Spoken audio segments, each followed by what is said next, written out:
Bonsoir à vous. Bienvenue pour cette nouvelle série d'histoires maléfiques.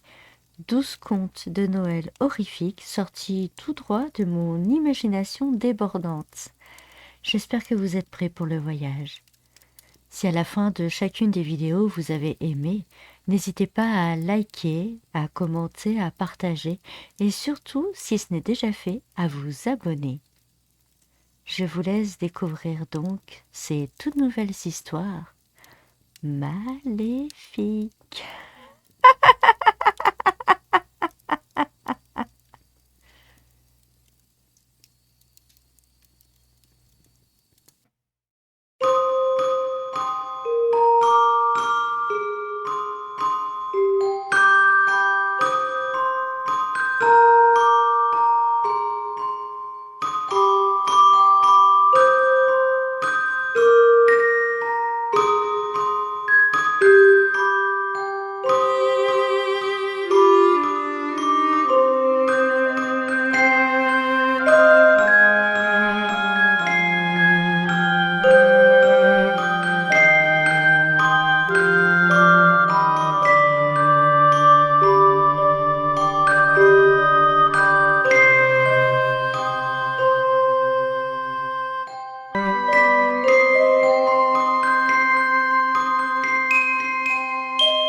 Thierry était un homme qui avait grandi dans la pure tradition familiale de Noël.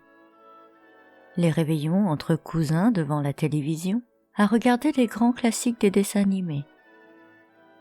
Les nuits à plusieurs dans la chambre, tendant l'oreille, toujours à l'affût des bruits des bottes du Père Noël ou des petites clochettes des reines.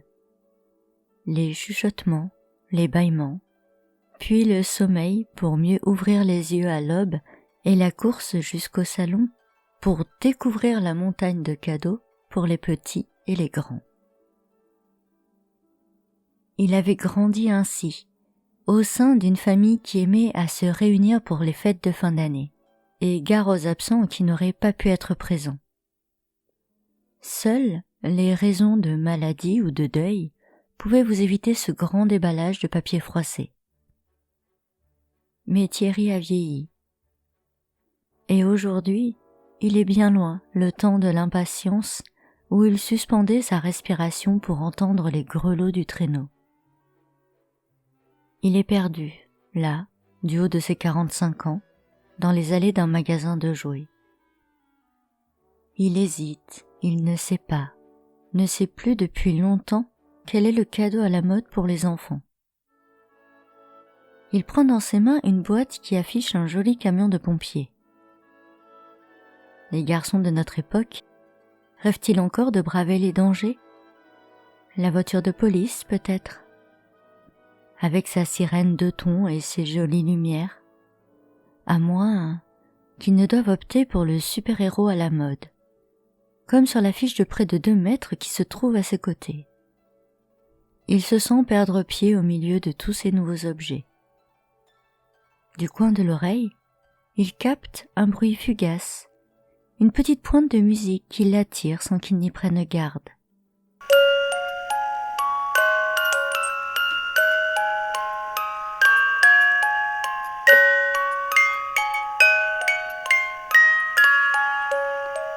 Une boîte à musique avec un remontoir, comme lorsqu'il était enfant. Il se dirige vers le stand d'une très jolie fille. Thierry prend un coup au cœur lorsque cette dernière dépose un grand regard vert émeraude sur lui. « Bonsoir, jeune homme. Vous laisseriez-vous tenter par un de mes objets ?»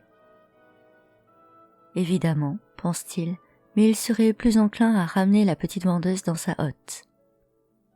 Il entame la discussion en lui expliquant qu'il recherche pour son jeune neveu un jouet un peu plus personnel que les horreurs en plastique que l'on trouve dans les magasins.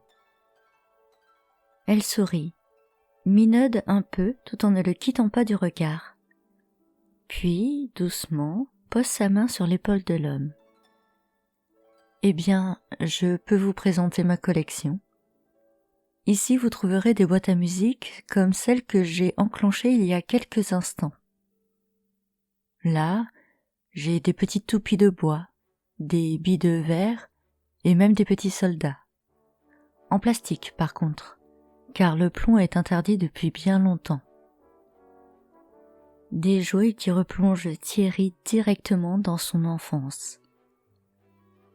Pour les plus connaisseurs, j'ai également cette petite carabine à plomb, à manier avec prudence et sous la surveillance d'un adulte, bien évidemment. Mais il y a aussi des produits faits maison, des confitures, des pâtes de fruits, des chocolats.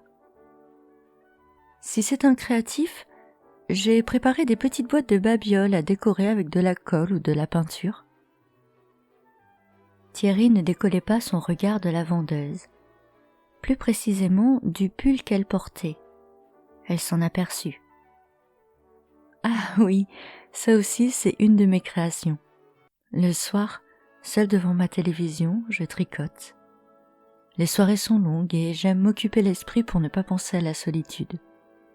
À ces derniers mots, il lui sourit de plus belle.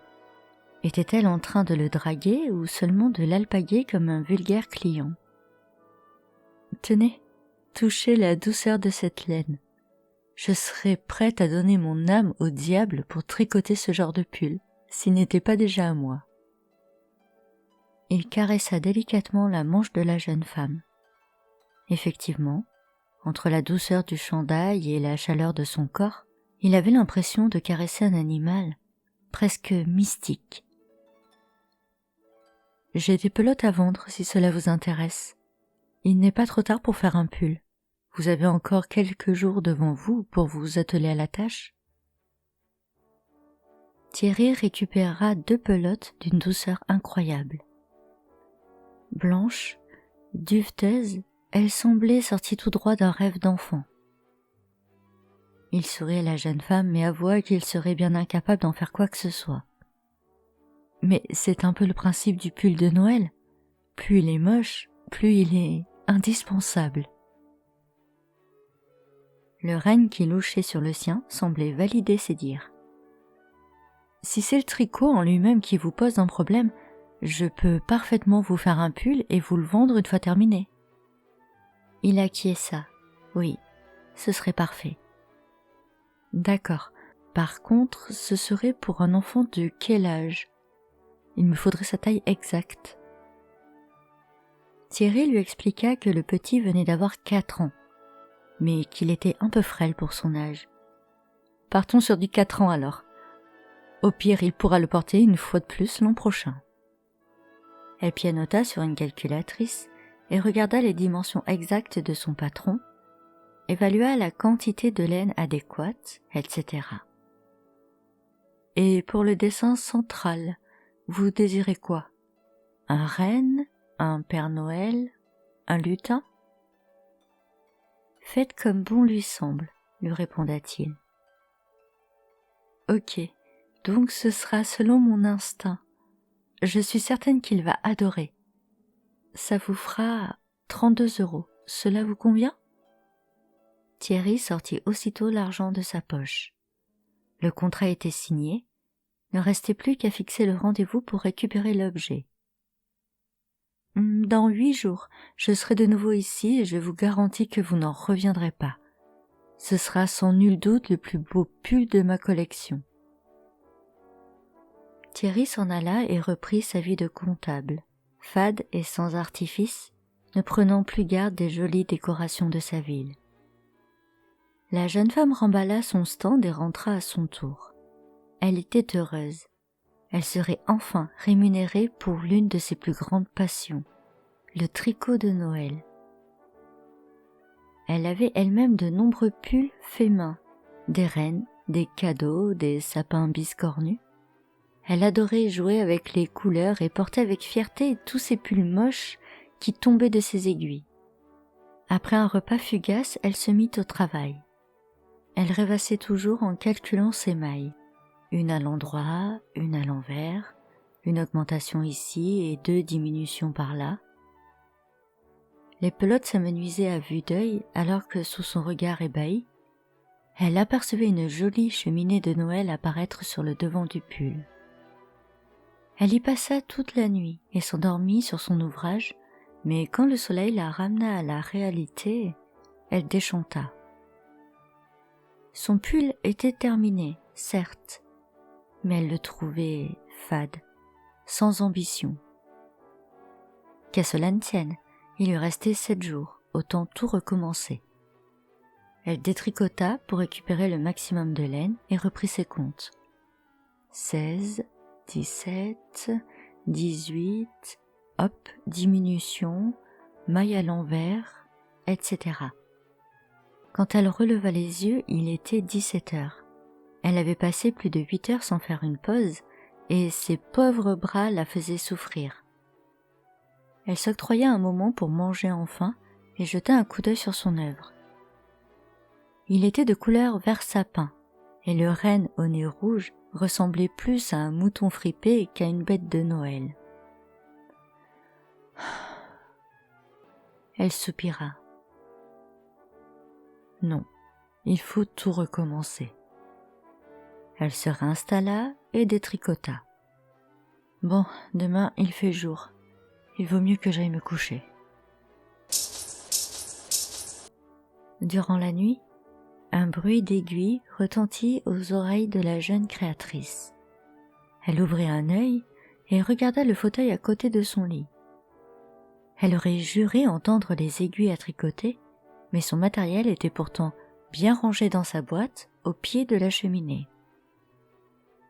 Elle se rendormit après avoir haussé les épaules. À trop tricoter, le bruit te suit jusque dans tes rêves. Tu deviens cinglé. Elle se réveilla enfin lorsque le soleil lui chauffa les pieds, mais étrangement, elle n'était plus dans son lit. Elle s'éveilla complètement, dans le fauteuil, près de la cheminée, les bras complètement ankylosés. Elle baissa le regard et vit avec effroi qu'elle avait tricoté tout en étant endormie. Le pull, sur ses genoux, était d'un vert profond, tendant presque vers le noir. En son centre, un sapin étrangement tordu aux branches à peine décorées. Une horreur de pull, mais qui tenait plus de l'effroyable que du pull moche. Elle se sentait en peine et les larmes lui montaient aux yeux. Elle n'arriverait jamais à terminer cet objet, et son client n'aurait rien à mettre sous le sapin.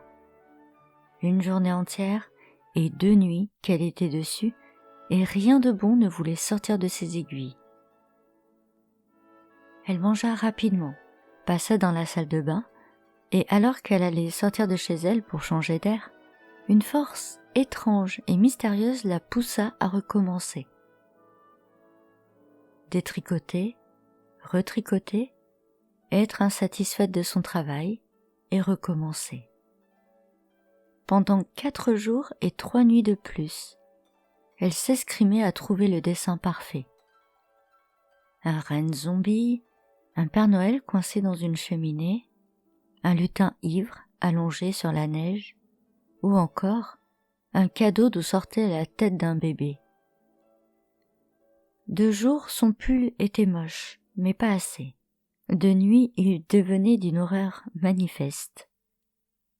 Le dernier jour se présentait enfin, et le pull ne semblait toujours pas à la hauteur de ses attentes. De guerre lasse, elle déposa les aiguilles comme on dépose les armes. Finalement, elle n'aurait rien à présenter à son client. Elle se leva, mais sentit sa tête tourner. Depuis combien de temps n'avait-elle pas mangé? Elle se releva, prit une orange dans la panière à fruits, et s'apprêtait à passer la porte quand une force étrange et mystérieuse la poussa à recommencer le tricot. C'est ainsi que la veille de Noël, Thierry attendit la jeune commerçante devant les portes du supermarché. Il attendit longtemps et dut se rendre à l'évidence. La belle jeune femme aux yeux verts l'avait probablement arnaqué.